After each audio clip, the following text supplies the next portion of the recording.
Un saludo cordial, estimado docente. Para efectos de grabación me presento, soy Brian Fabricio Torres Peralta, maestrante de la maestría Derecho Procesal, mención en Derecho Procesal Penal. El día de hoy vengo a exponer lo que tiene que ver al trabajo final correspondiente a la materia de responsabilidad civil. Hoy vengo a presentar un análisis sobre el tema fundamental para el derecho penal y los derechos humanos, en base a la reparación del daño material en delitos contra la vida según los estándares de la Corte Interamericana de Derechos Humanos y su aplicabilidad dentro del sistema legal ecuatoriano. Me permitiré que a lo largo de esta exposición vamos a concebir conceptos de reparación, los principios principales los cuales se rigen y sobre todo el contexto nacional de estos elementos los cuales se necesitan implementar para poder tener como conclusión obviamente un modelo efectivo y sobre todo más justo dentro de nuestro país. Ya, nosotros podemos iniciar con el tema central de el presente trabajo, el cual obviamente nos lleva una prerrogativa. ¿Puede este modelo interamericano de reparación por daño material en violaciones al derecho a la vida aplicarse efectivamente en el Ecuador?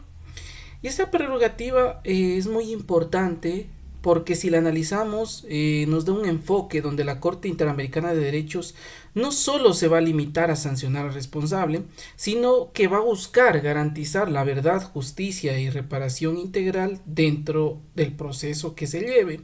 Es decir, que el objetivo principal es evaluar si esta visión puede de alguna manera ser incorporada en la práctica ecuatoriana.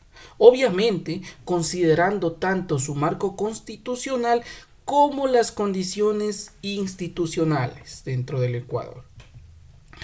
Ahora vamos a hablar sobre un derecho importante, el derecho a la vida y a los componentes de reparación. El derecho a la vida viene a ser uno de los pilares esenciales dentro del sistema interamericano cuando se vulnera este derecho. La Corte Interamericana de Derechos ya nos ha mencionado y ya nos ha establecido que no basta con castigar al autor del hecho, sino es indispensable ofrecer una verdad, sobre todo una reparación, y esta reparación a la misma vez no solo sea de carácter simbólica, sino también que se incluya de manera económica, que se incluya estas compensaciones materiales, las cuales obviamente existen un parámetro súper diferente entre el daño emergente y el lucro cesante, el cual vamos a hablar más adelante. El primero obviamente trata de los gastos directos sufridos por los familiares y obviamente el segundo por la pérdida de los ingresos a futuro de la víctima. Nosotros vemos que en esta doble dimensión busca reconstruir en todo lo posible el daño real que ha sufrido esta familia o que ha sufrido el individuo, que ha sufrido las personas que obviamente le rodean. Dentro del Ecuador, la Constitución reconoce el derecho a la reparación integral. Sin embargo, en la práctica, obviamente, los jueces muchas de las veces asignan valores arbitrarios o simbólicos sin algún tipo de sustento técnico, lo que conlleva a que exista la falta de peritos especializados en áreas como la economía y sociología o algún tipo de ámbito laboral. Esto lo que se evidencia son falencias dentro del sistema de justicia. Al no existir estas metodologías especializadas, estandarizadas se podría llamar también. Es decir, que no existe una herramienta directamente oficial para calcular el daño material, lo que obviamente va a generar como consecuencia una desigualdad en las decisiones y obviamente no va a buscar el fin de esta justicia reparadora que ya nos mencionaba la Constitución. Nosotros vemos que en la Constitución del Ecuador se refuerza la obligación en varios artículos, entre ellos el 11.9, el cual establece que toda violación de derechos por acción u omisión estatal o pública se debe ser reparada íntegramente. Asimismo, vemos en resumen que el artículo 93 garantiza este derecho de las víctimas a poder tener una rehabilitación, indemnización y obviamente esta garantía de no repetición, entre otras las cuales se ven amparadas.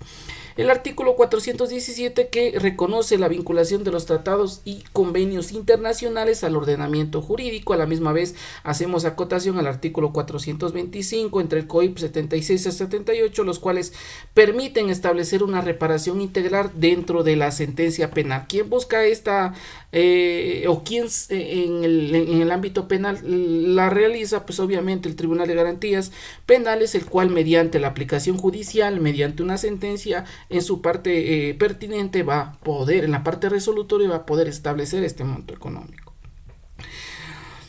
Ahora vamos a hablar sobre el tema Velasco Rodríguez. Nosotros vamos a poder identificar que dentro de la Corte Interamericana de Derechos no ha buscado solo fortalecer sus capacidades técnicas o institucionales, sino también establecer o aplicar criterios homogéneos, sobre todo para garantizar lo que tiene que ver a la reparación integral y no solo ser vista como sujetos con voz, y obviamente que no tengan el derecho a ser reparados, que no tengan el derecho a ser indemnizados por hacer respetar la dignidad humana.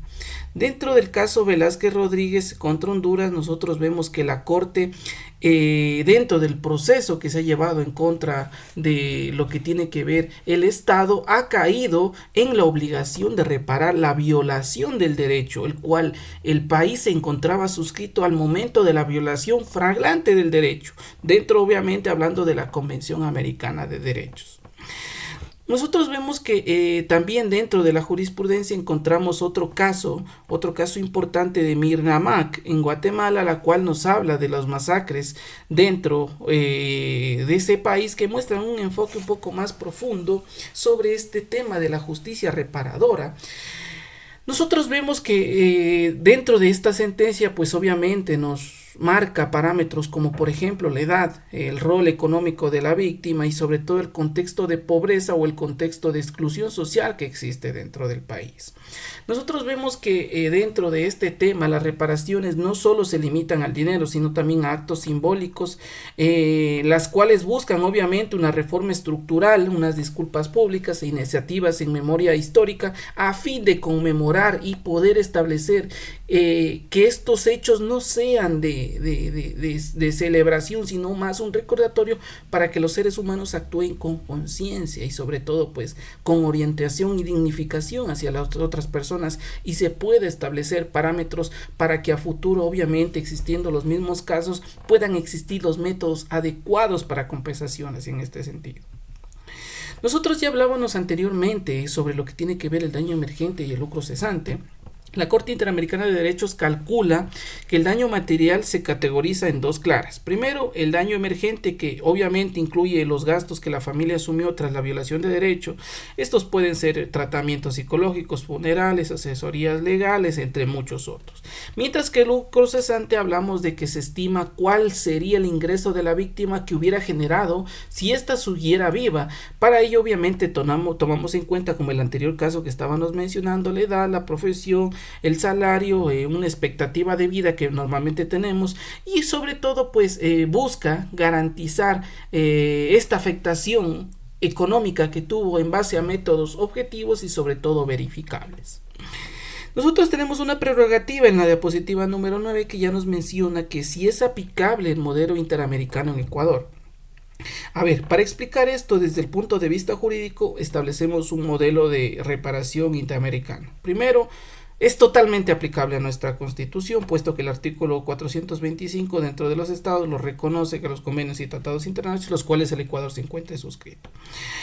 Entonces, aquí el problema existiría la ejecución.